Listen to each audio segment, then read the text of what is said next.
If that's okay. Yeah. All right. Well, I'll take care of that. And I think we are now ready to go. So let's get the show on the road, as they say. And you will remember that for the previous couple of weeks, we had been in the middle of a lecture series on climate change, field notes from a world on fire.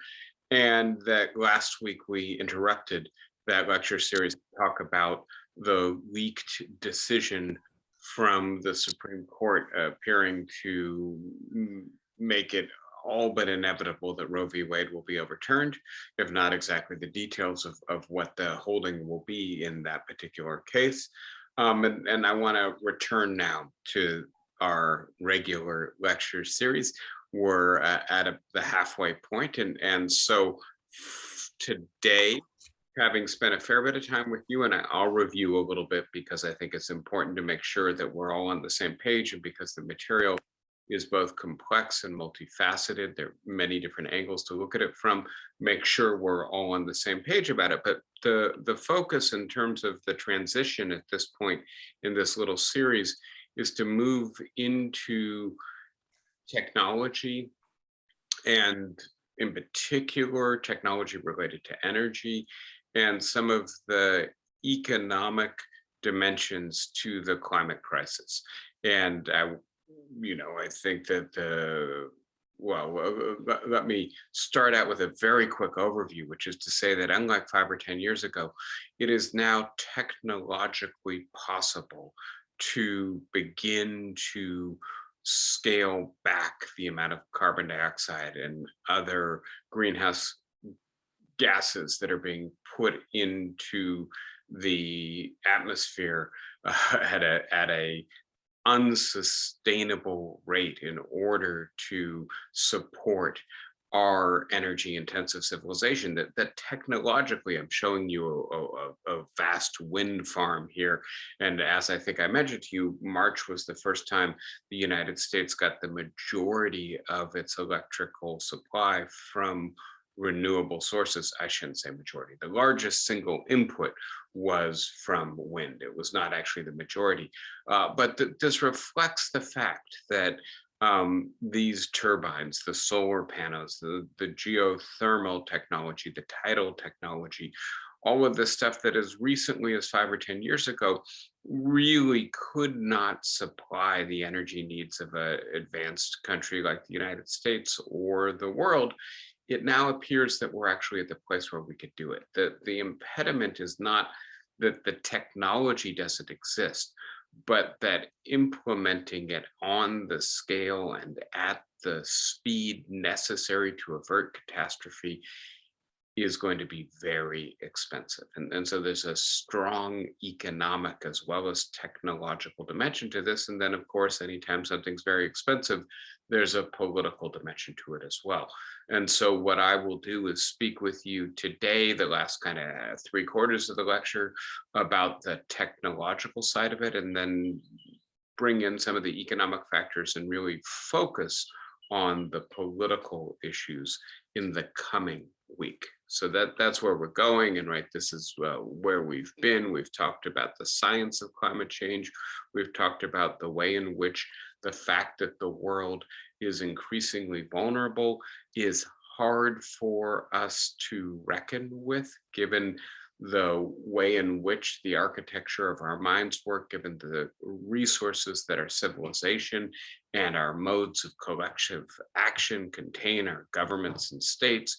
But having said all of that, we need to be focused on the fact that the world is no longer resilient, that the problems that we face are not primarily about our individual short-term survival, but about the survival of the species. And so with those 2 lectures under our belts, we'll now turn to the economics, the technological, the energy components to climate change, and then focus on the politics, both of a successful response and also the likely outcomes of failure. So this is to review then where we left off 2 weeks ago before we interrupted ourselves. And so this is the April 30th lecture. And I had been pointing out to you that the world is on fire, that the rate of temperature increase on the surface of the planet keeps escalating. We've talked a little bit about this in terms of average temperatures. I think this makes absolutely clear just how much the temperature has gone up globally. As you can see on this scale, there's substantial portions of the world that have experienced 2 to 4 degrees Celsius climate change over where things were 100 years ago. A few places in the Arctic that are actually above that, many places that are between half a degree and a degree. That seems to be the majority of the planet, such that the overall increase in temperature, this is calculated by a climate scientist at Stanford. He says it's 1.2 degrees. I think the UN says it's 1.1 degrees, but we've got a pretty good sense, right, that the planet has warmed by over 1 degree Celsius, coming up on 2 degrees Fahrenheit, and that we're seeing the effects of that all around us, most recently in this awful heat wave that is hitting India and Pakistan.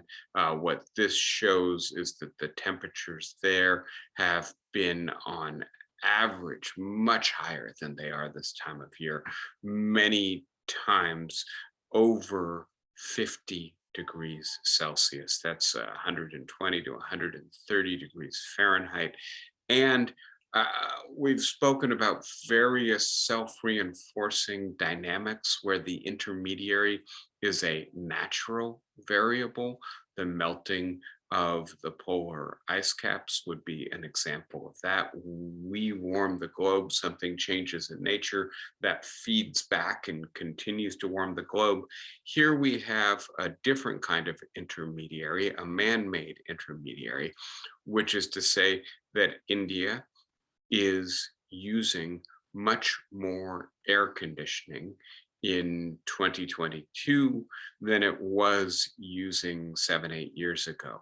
And as you can see, 7, 8 years ago, it was around 18% of the population. Now it's around 24% of the population. So almost a 50% increase in the amount of the population using air conditioning. When the temperatures are up this high, you can completely understand why people are doing this. And by the way, the temperature at night in many of the hotter places in India and Pakistan has only been coming down to around 90 degrees, which is insufficient to allow the human body to recover. And so we don't know yet the fatalities associated with this heat wave, which has been going on for over 2 months, but it seems clear that thousands of people have died. And in those circumstances, you certainly don't want to deprive people access to air conditioning. But please note, what air conditioning requires is that more electricity be produced, and large portions of India and Pakistan have had long rolling blackouts due to the overtaxing of the infrastructure to make more electricity. India is burning more coal and oil, and that's of course going to make the planet even hotter, which will increase the demand for air conditioning, and off we go with another self-reinforcing cycle. The science here is, I hope at this point, quite familiar. I'm not going to go into any details at all, just pointing out that over millions of years, the Earth has developed a delicate equilibrium that keeps the temperature on the surface of the planet quite constant. When you look back at those ice cores, you see that for much of the Earth's history, the temperature was snapping up and down. One climatologist says it's like a baby that's just discovered a light switch, playing with the light switch on, off, that the temperature went up and down, was not stable. But that of late, this temperature has been really quite stable, and that is due to some delicate self-equilibrating mechanisms within our overall climate, and it has to do with the atmosphere and the surface of the Earth and the oceans of the Earth all interacting with each other in very complex ways. but that over the last 150 years, as we have taken gigatons of carbon, billions of gigatons of carbon out of the Earth's surface, where it was buried by millions of years of decomposition and compression, burnt it, and put the resulting carbon and other gases into the atmosphere. Our atmosphere is now trapping more heat. This balance has been upset, and we are beginning to feel the effects and worried that we may be triggering self-reinforcing processes that we can't control. The big factors accounting for this, the tremendous population increase, the fact that the population that is so much larger either enjoys or wants to enjoy an energy intensive civilization that requires electricity, industry, transport, agriculture, kinds of housing that heat the planet to be produced or consumed, that the sources of that energy are dominantly still carbon-based fuels, and that the renewables, which are coming online, which are now technologically viable, which are growing in terms of their share, are really not displacing the old carbon-based fuels so much as adding so that we can make more energy. And that's not going to solve our problems. And as we can see, the result is that the temperature on the surface of the earth and in the oceans is increasing, has left this stable civilization promoting band, and there's no reason to believe that it won't continue to go up and up, because what's driving it is things like the amount of carbon dioxide in the atmosphere. We can see this historically going back 800,000 years. By the way, I think the news out of the Antarctic is that they just captured an ice core that's 1 million years old. And so we may be able to extend our data back further. But where we should really be concentrating is what, from geological time perspective, is this millisecond we're in right now, in which the carbon concentration in the atmosphere is historically unprecedented, and it will certainly drive the temperature up. That's already baked into our atmosphere. The question is, can we bring this under control before it gets to be truly globally catastrophic? I've tried to unpack different elements of this complicated yet simplifying diagram, which tries to show the interaction between complexly interconnected or articulated, separate but connected ecosystems and phenomenon on a planetary scale. The bottom line here is, just like when India heats up, it uses more air conditioning, which uses more electricity, which then feeds back into further heating of the planet. There are multiple climate feedback loops.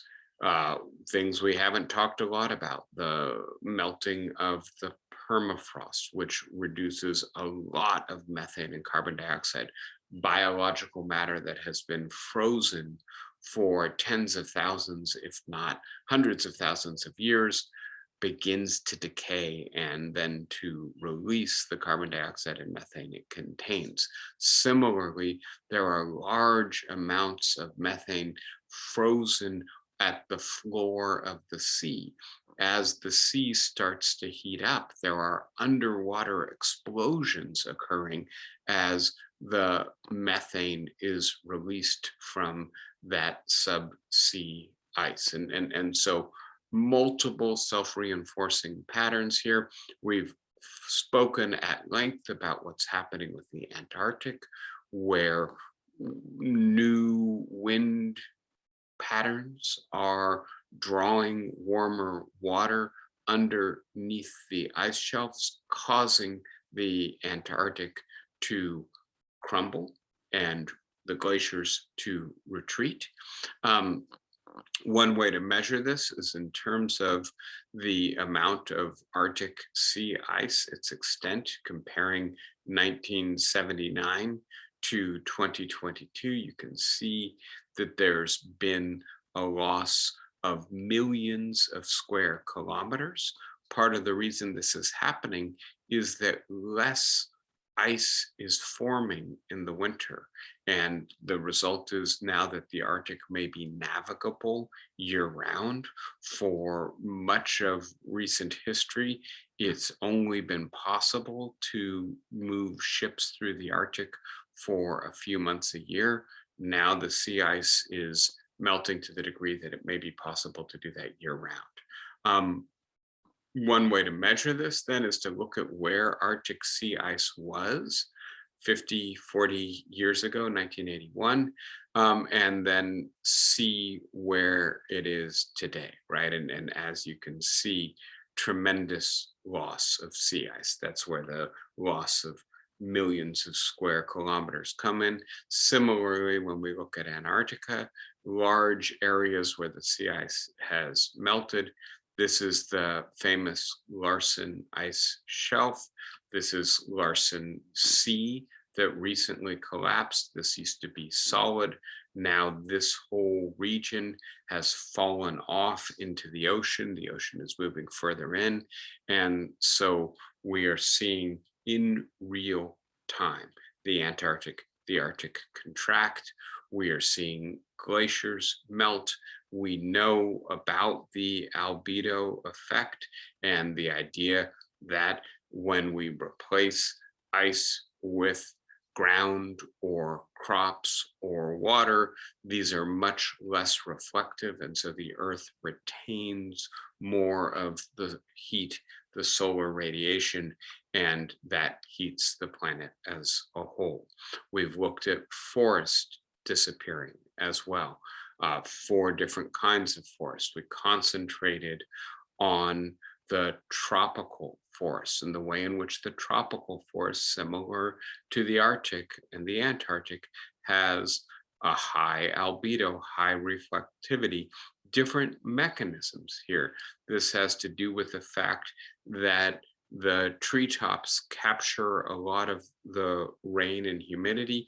When the sun's energy comes into that water, the water evaporates, goes back into the cloud and recycles, creating the humidity that North America and Western Europe rely on, but also reflecting a fair bit of the heat away from the surface of the earth. When this tropical forest is deforested, then much more of the sun's energy is retained by the planet. This diagram I find stunning, right? This is the amount of square acres of rainforest in 1940, right? Over 3,000 million square acres.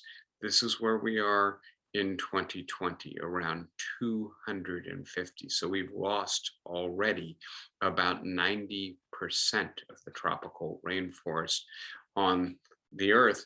And the prediction is if we keep going at this pace, that it will be all but gone by the end of this decade. I've pointed out to you that people who study the path we're on generalize the kind of process that is unfolding in a what's sometimes called slowly violent way with climate change as being about a new phase in human civilization, the phase in which the combination of the size of our population and the sophistication of our technology make us a threat to ourselves as a species, as well as a threat to biological life on the planet. This is only since the middle of the 20th century, since the development of nuclear weapons in particular, that we have been, as a species, able to pose a global catastrophic risk. And we really have not developed in this very short amount of time the cognitive, or the cultural or the governmental resources or capacities to really cope with the risk we pose to ourselves. And so this is the work Bostrom is trying to do, trying to get us to think this anew. And the way I would put this is we have transitioned very rapidly from a resilient to a vulnerable world, a world where the worst we could do might be to wipe out our particular civilization by, say, over farming our land and then ultimately causing a food collapse in our ecosystem, to now living in a vulnerable world, a world where the things we can do will predictably destroy civilization if we don't move away from what Bostrom, I think, rather clinically calls our default anarchic global condition. We don't have the capacity to regulate the dangers we present for ourselves. Bostrom thinks we need to develop that capacity quickly, or we're all in trouble. I certainly agree, at least in the domain of climate change. He points to the rapid increase in computing power and the increasing danger that we unleash a form of artificial intelligence that we won't be able to control. And we might also point to genetic engineering and the fact that you can now order a kit on Amazon that allows you to genetically re-engineer yeast in your kitchen, in your freezer, right? I mean, this technology is out of the bag. What kind of dangers does it pose for us if we end up inadvertently in a garage somewhere doing an experiment that potentially pollutes the entire gene pool of life on the planet?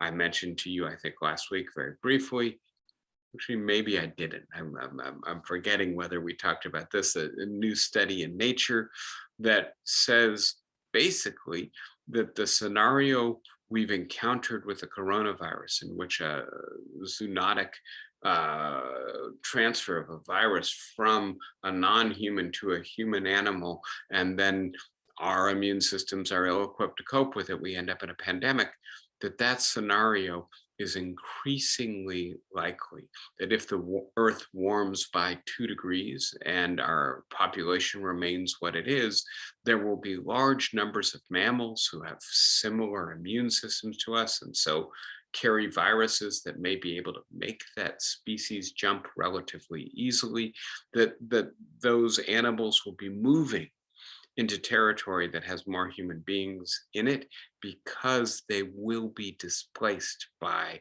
climate change.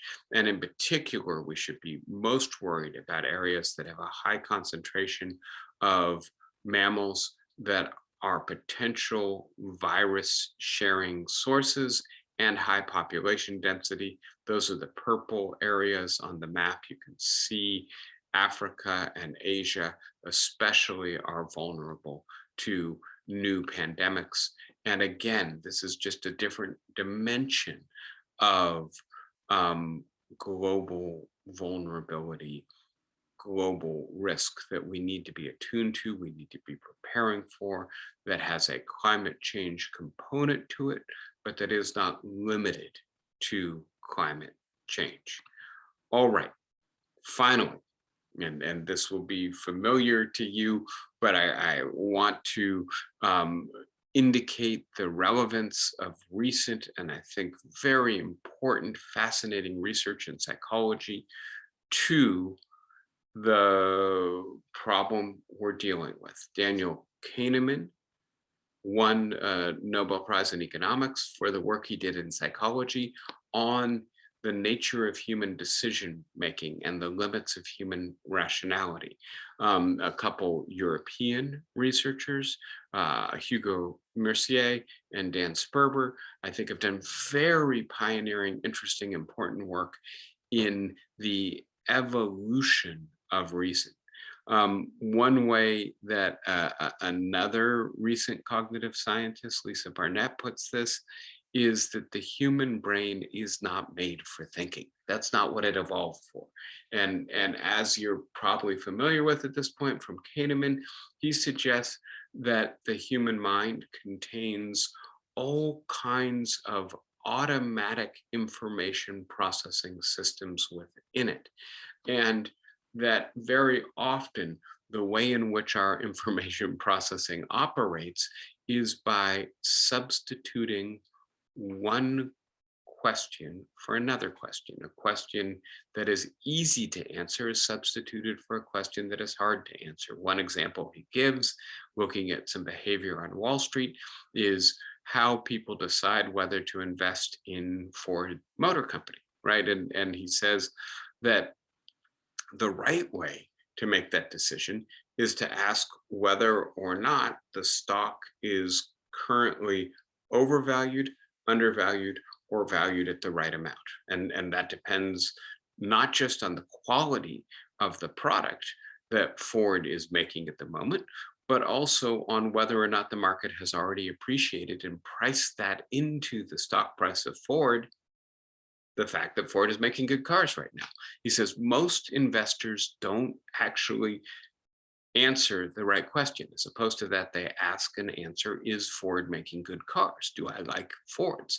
And that this is characteristic of the way in which System 1 operates. It takes a limited amount of information and an easy problem and gives you an answer that feels like the right answer to the question you initially asked, but in fact isn't. And that the alternative form of cognition that we are also capable of, what he calls System 2 in his dual process view of human cognition, that this kind of cognition is slow and hard, energy consuming, requires a lot of memory. Often you got to write it down.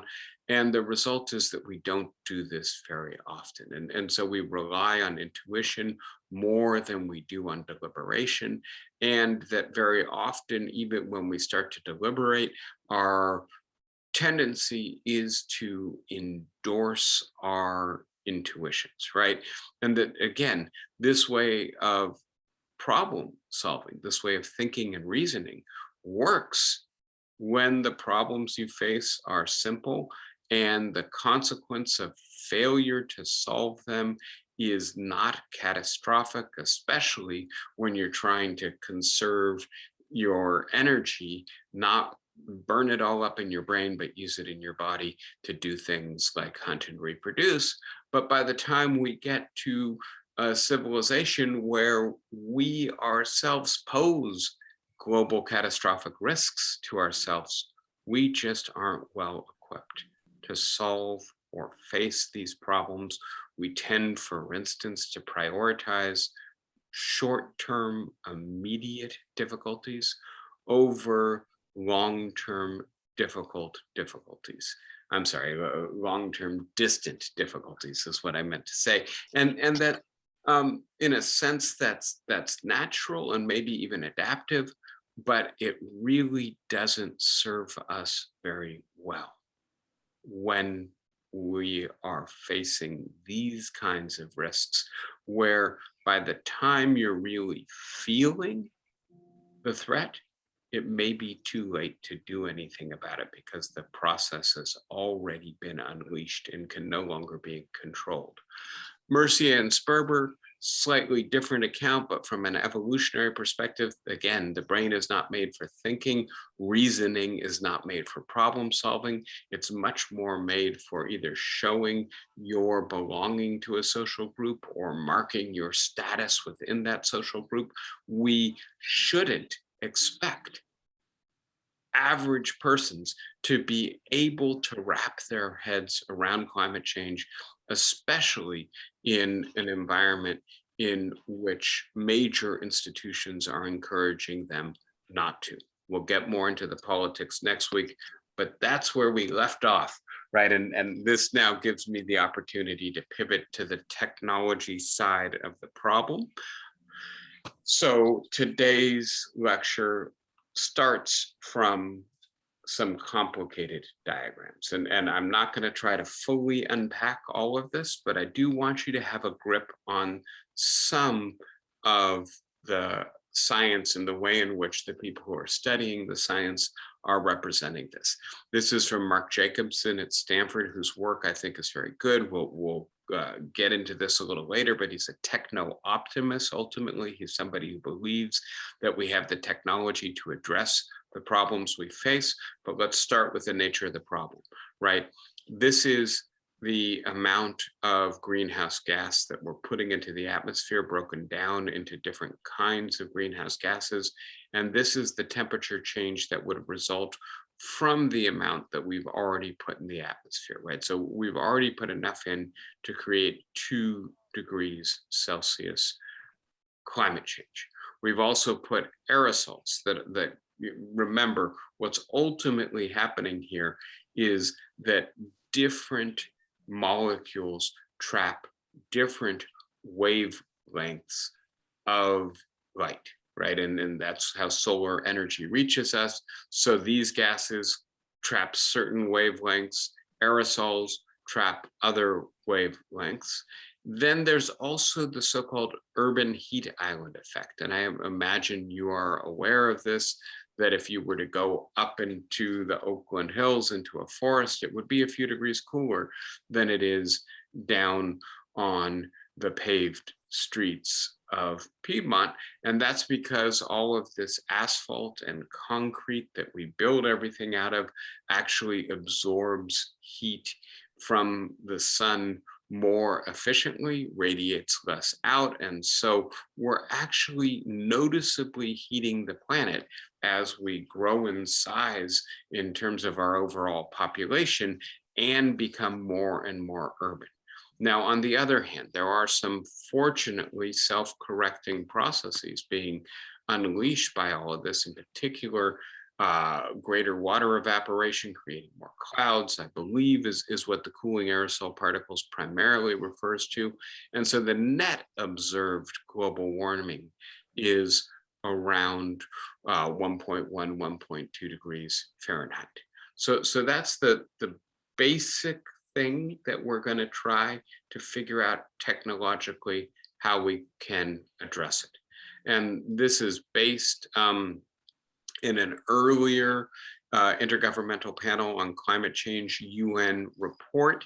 And there are here 3 different pathways to bringing global temperatures under that 1.5 degrees threshold. And to be as clear as possible, these pathways are not incompatible with each other. As a matter of fact, different countries might want to take different pathways. They all have the same ingredients to them, and that's A through H, which I'll unpack in a moment, but they mix them in different ratios to solve the problem. So very quickly, avoiding deforestation is that top pinkish box marked A. Reducing greenhouse gases other than energy related emissions, right? And so that has a lot to do with agriculture and transportation. Note that area C is actually very small on all 3 of these pathways, and that has to do with reducing energy related emissions. And we'll get into that in a moment, why that is thought to be not actually the most important aspect of this on at least this study. Area D, increasing nuclear power. Area E, increasing bioenergy. Area F, increasing solar and wind power, right? And so as opposed to making the carbon burning sources more efficient, replacing them at a scale that we haven't been able to up until this point seems to be the more promising solution. Having said that, I really want to concentrate on G and H. And as you can see, depending on the scenario, this accounts for nearly 40% to nearly 50% of the work we have to do. G is increasing carbon dioxide capture and storage, right? And well, I'll get to a diagram on this in a moment, but the basic idea here is we have to reverse some of what we have been doing for really coming up on 200 years now, which is taking uh, fossil fuels out of the ground, burning them, and leaving the carbon dioxide in the atmosphere where it traps heat. We need to pull some of that carbon dioxide out of the atmosphere. Now, avoiding deforestation does that naturally through trees. The oceans do that naturally through some of their biological life. Part of what we can do is stop deforesting and stop salting the oceans. But in addition, there's a technological dimension to this, right? We have to figure out ways of actively pulling carbon out of the atmosphere. And I'll talk more about that in a minute. It seems to me this is the biggest technological challenge we face. Then H is improving energy efficiency, right? And so that has to do with the way we live, the amount of square footage, the kinds of vehicles we drive, both the size of them and the fuel source for them, as well as ultimately relying more on public transportation. It has to do with the way in which we light and heat our homes, etc. So I hope this is clear that this is a multifaceted struggle. Now, without getting too bogged down in the technological difficulties, I want you to just see this as an overview of the kinds of proposals that the UN is making. And I'll just very quickly tick through this, right? This is referring to long chapters in the IPCC report of 2019. Rapid and profound near-term decarbonization of the energy supply, right? So bringing the solar, the wind, the geothermal, the tidal, and nuclear online to replace natural gas, oil, and coal. Greater mitigation efforts on the demand side. We need to have homes that demand less electricity, build transport systems that use less fossil fuel, switching from fossil fuels to electricity in end use sectors.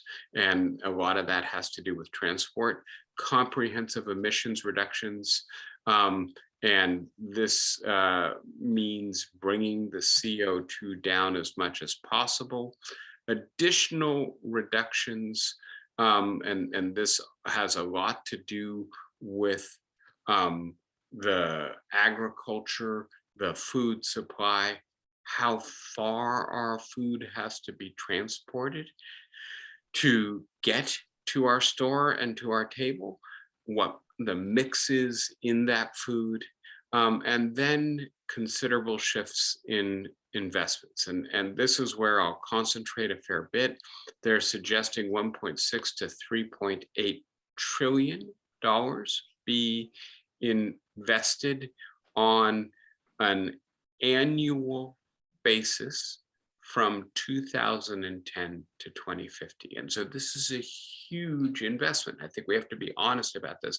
This is much more than a moonshot in terms of the length and the cost of what we would have to do in order to avoid risking the annihilation of the species. And a fair bit of that investment has to go into carbon capture technology.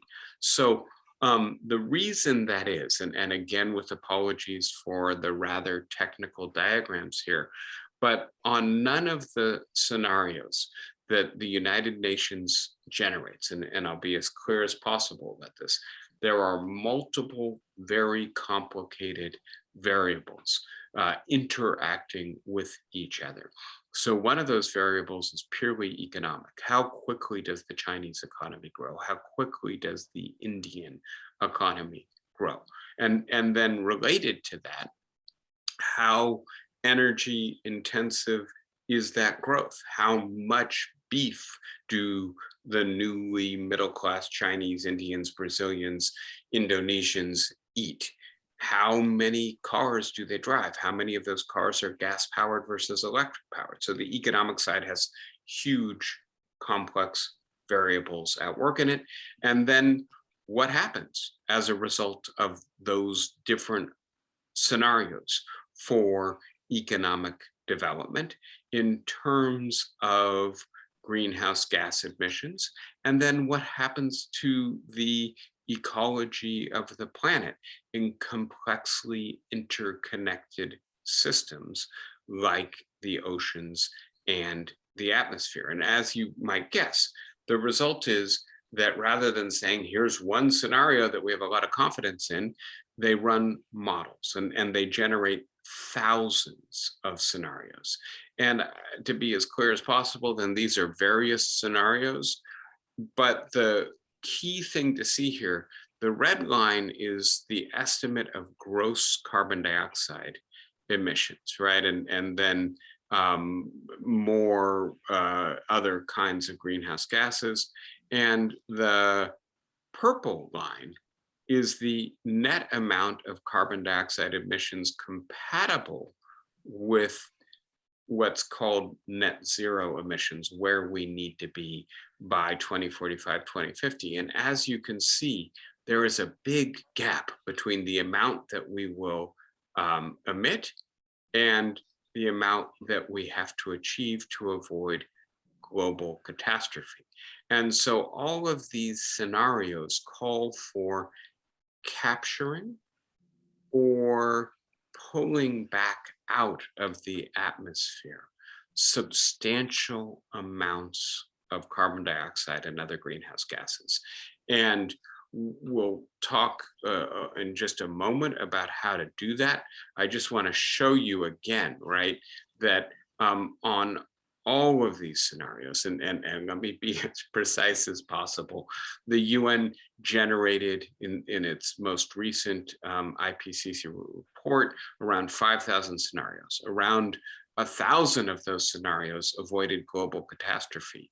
All but 16 of those slightly more than 1,000 scenarios had substantial carbon capture. And that is because, on the one hand, there seems to be no doubt, right, that we are going to overshoot, right, the amount of carbon that the Earth's atmosphere can handle without exceeding 1.5, 2 degrees climate change. And so the kind of gray area here is what's called a slight overshoot. The hashed lines are a large overshoot. Please note that they overlap in the second half of the century. Another way of expressing this is looking at historical emissions and what we would have to do to get the world to stay under 2 degrees or under 1.5 degrees. We would have to essentially fall off a carbon cliff, right? And this is basically not realistic. There seems to be no chance other than some kind of global economic depression of a kind we've never seen before to decarbonize the economy this quickly, right? So as opposed to doing what we need to do, we will overshoot, and therefore we're going to need to pull some of the carbon back out of the atmosphere. And again, this is quite technical, but this is looking at different ways to do it within the energy supply. And part of what I want to focus you on here is what's called biomass with carbon capture and sequestration. And this is to illustrate the kind of technology we need. Yes, we need solar. Yes, we need wind. Yes, we need other renewable. Yes, we need nuclear. But in addition to all that, we need things that don't just give us clean energy, but start to reverse the flow of carbon dioxide, pulling it out of the atmosphere and putting it back into the ground. And so biomass with carbon capture and storage or sequestration, BCCS, how does it work? And this is a simple illustration. You grow a lot of trees, right? Trees drink atmospheric carbon dioxide, right? That's how photosynthesis works. They release oxygen, they drink carbon dioxide, right? And so they pull the carbon out of the atmosphere. If you then let them grow for 20 years, so they become mature and can really start pulling the carbon dioxide out of the atmosphere, they're different kinds of trees and different rates that they mature in terms of their ability to sequester carbon dioxide. You preferably do this with the more efficient trees. You then cut them down, you move them to an an electricity producing plant where you burn them, right? And make electricity from them. But as you can perhaps see in this diagram, the only thing coming out of the smokestack is a little water vapor, right? And that's because you capture all of the carbon dioxide that is released by burning the trees.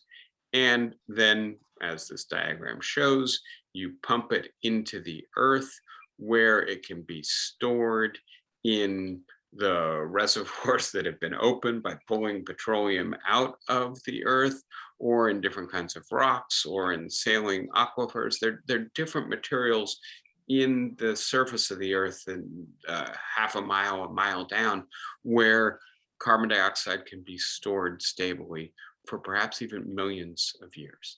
And so this would be beginning to really solve our problems in the twofold sense that it's pulling carbon dioxide out of the atmosphere and putting it into the earth while generating electricity, which our civilization will continue to need. So why aren't we doing this? And by the way, we are doing this in some very small model facilities right now. But the issue is that it is too expensive, too inefficient. We can't do it on scale. Among other problems, you have to build the power plant close enough to the forest that you're not transporting the trees a long way, because that creates its own emissions, and build the power plant someplace close enough to where the carbon is going to be sequestered so that that can be done efficiently. And generally speaking, if we got our electricity from this kind of plant, our electricity would go up overnight probably 10 times or more on a per unit kilowatt hour basis.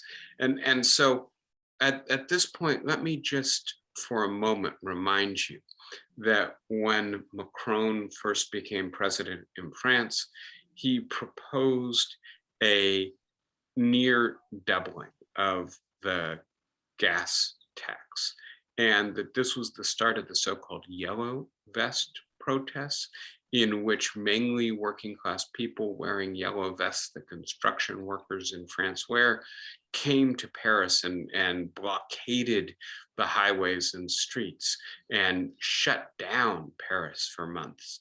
And there was a famous interview that was done of one of these yellow vest protesters. And the journalist said, "Can you explain to me why you're protesting, what you hope to accomplish?" And the person interviewed said, "Look, I'm an environmentalist. I happen to agree with Macron on the idea that we're on an unsustainable course and that we need to reduce our reliance on fuel, on petroleum products. But I'm also a working class man, and I just don't have the money to pay these taxes." And then he concluded by saying, "Macron is talking about the end of the world. I'm worried about the end of the month."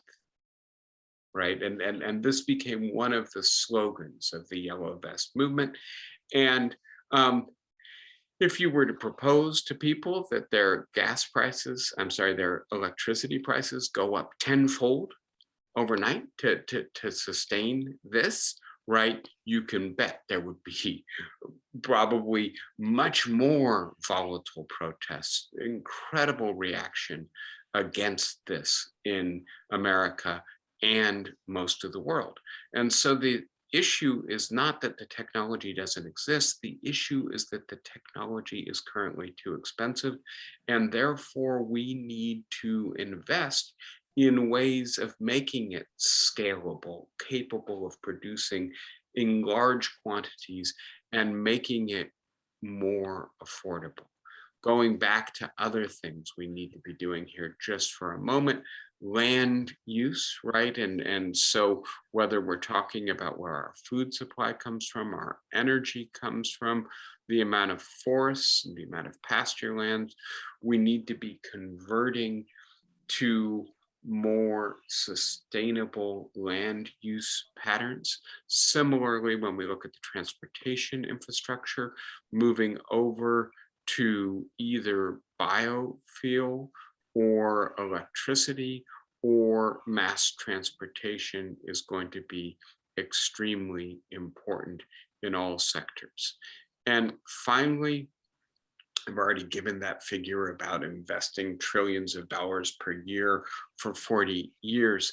I want to suggest two things about the cost. The first is that there will have to be a tremendous amount of money spent over a very long time, and that it will have to be spent in intelligent and efficient ways. And there are ways of modeling exactly where the investment should go. I also want to emphasize that while this is very expensive, it is not as expensive as not doing anything, right? And one way to express the relative expense would be to say not doing anything means that we slowly make biological life on the planet extinct. We slowly see civilization collapse. And how do you attach a cost to mass extinction, including human extinction, that is presumably more valuable than any amount of money we're going to spend on trying to combat it?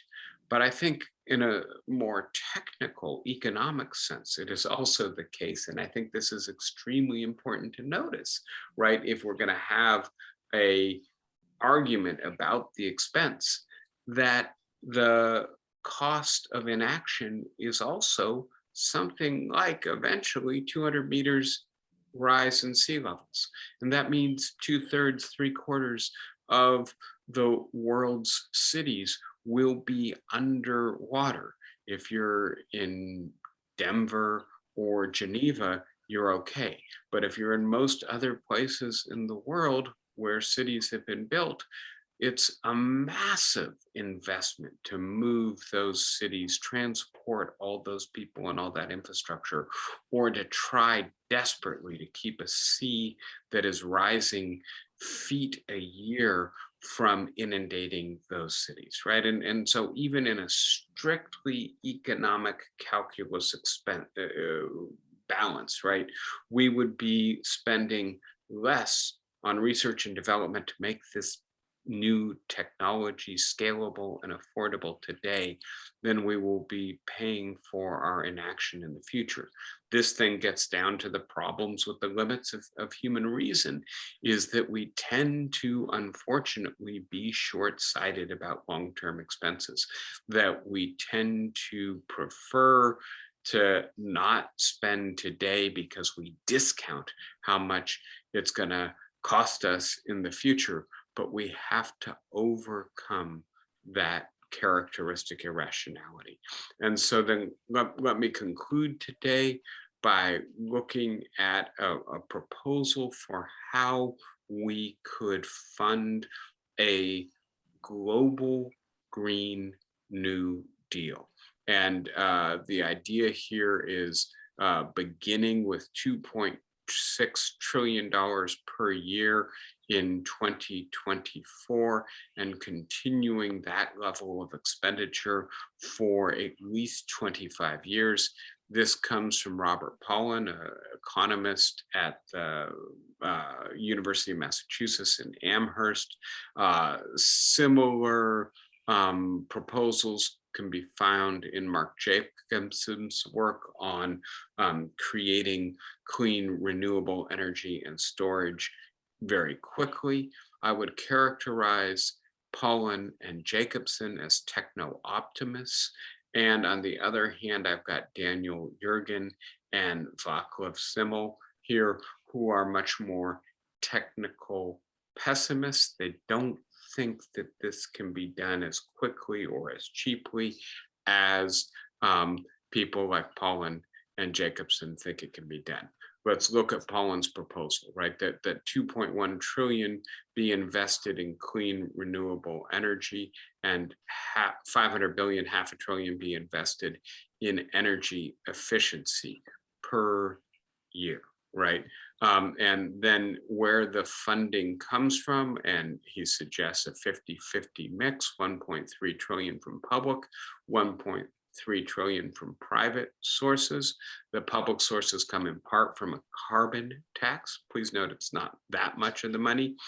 Transfer from military budgets, green bonds issued by the US and Europe, and then a dramatic reduction in fossil fuel subsidies, which on his calculus amount to around $750 billion per year. And then in addition to that, private sources, either through regulations, through government procurement, or through investment subsidies, could help to spur private sector research and development, where there is clearly already a lot of interest in the profitability of new technologies.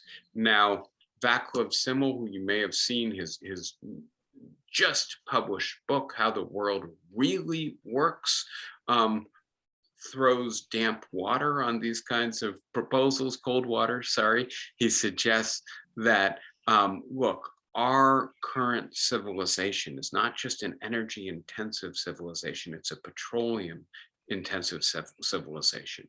Whether it is the plastics we use, or the metals we use, or the medicine we take, high levels of petroleum products are consumed in the production of all of that. And so realistically, we're not going to be able to do this as quickly or cheaply as the techno-optimists think. I'm not sure where to come down on this. In a sense, it seems to me that the theoretical debate between the pessimists and the optimists should be decided practically by beginning to invest in seeing how quickly we can develop these new technologies and transition our economy to be a carbon-free economy. But I do, in a sense, agree with Jürgen and Simel that this is going to be very hard to do successfully in the time frame that we have. And that, to my mind, just underlies the importance of doing research and development around carbon capture, not just biomass energy production with carbon capture and sequestration, which is one way to do it. But we need diverse ways of pulling carbon back out of the atmosphere, pulling the other greenhouse gases back out of the atmosphere in order to undo the fact that our civilization is going to continue to put them into the atmosphere for the foreseeable future. We need to get to the point where, for a price we can afford, at a rate that means that we are overall removing as much or more than we're putting into the atmosphere, where we can do that. And that's going to be a huge technological challenge. We have to face it. We have to tackle it. Ultimately, we have to hope that we can succeed in it. All right, let me stop there. I know, again, I've thrown a lot of information at you, much of it quite technical. Who wants to start us out with a question, a comment, a thought, an objection? Flossie, for a change, you go first. Unmute yourself. You're muted.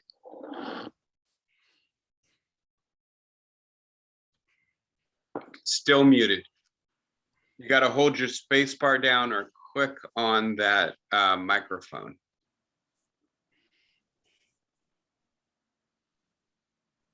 There you go. I think you got it. Go ahead, Flossie. No, you just remuted. One more and then I quit. Okay, I'm unmuted. I have the answer. All we need is several more viruses. Yes. I'll take several more planets. How's that? Dawn, go ahead, but you'll have to unmute yourself. Dawn, were you raising your hand? No. Okay, then Bob, you go ahead. Okay, I have perhaps a modest proposal. References intended. One of the most striking things that you presented today is the population increase. That graph was off the charts, even more than the carbon graph. And so the modest proposal is we reduce the population by half. Every human body probably has a whole lot of carbon in it. So they've already sequestered the carbon for us. All we need to do is bury them in the ground or whatever. And that would go a long way to addressing the issue from two directions. The sequestration of carbon and the reduction of the need for more energy. So you and Flossie, I think, are in basic agreement on this, right? And Yes. pandemic or two, and unfortunately, what that recent report in Nature suggests is that we're probably on our way to more than a couple more pandemics. Having said all of that, I would prefer a solution that does not involve massive suffering and death, right? There's the Soylent Green fantasy of using human bodies to sequester carbon dioxide. I suspect that, if you really play this out, how do we reduce the human population by 50%? Pandemic's not going to do it. Warfare, climate change itself, rendering huge portions of the population, I guess I'll say huge territories of the earth uninhabitable, right? And then, think about how much we are concerned with what's happening in the Ukraine, right? We don't like living in a world in which people are being killed indiscriminately. We don't like living in a world in which people are losing their homes and becoming refugees, right?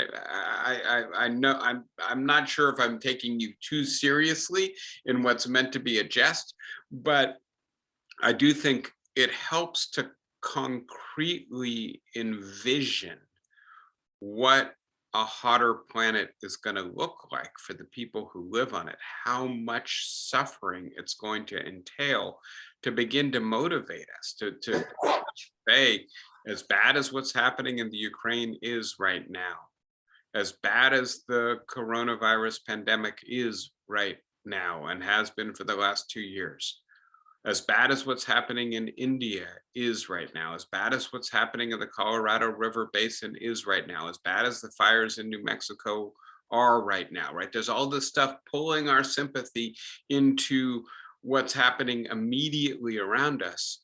It's going to be incomparably worse 50 to 100 years from now. And so let's do what we need to do to prevent it. In all honesty, it does look like the world's population will level off, maybe even decrease 100 to 200 years from now, but we don't have that much time. And so we need to, rather than envisioning 5 billion people perishing, think about investing $5 trillion a year to solve this. It's a lot of money, but I'd rather spend the money than sacrifice the people. And I assume we all agree on that. So let's vote. Yes, let's vote. And unfortunately, let's organize, because if in this country, and I think this country has to lead, it has to spend the money. We've put most of the carbon dioxide into the atmosphere. We have the richest economy per capita and overall in the world. We have to invent the technology, and we have to then give it to the rest of the world for free, subsidize the adoption of it. So what we really have to do is, get people to vote in Georgia and Texas and Arizona. I'm going to give up on West Virginia, right? But in the places in this country, fighting the uphill battles that we have to fight, maybe using the impetus that the forthcoming overturning of Roe is going to create. There's only one party. This is where we're going next week when we get to politics. There's only one party that is ever going to do anything about climate change in this country in the foreseeable future. We have to do everything in our power, as if the future of the planet depended on it, because it does, to make sure that that party ends up able to generate our spending priorities, our policy initiatives. We did not get far enough.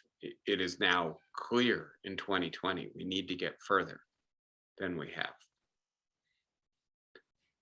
Hear, hear. And that means organizing, voting, funding, Protest. etc. Marching. All right. Are there any other questions for today? Wonderful as always to be with you. Take care of yourselves.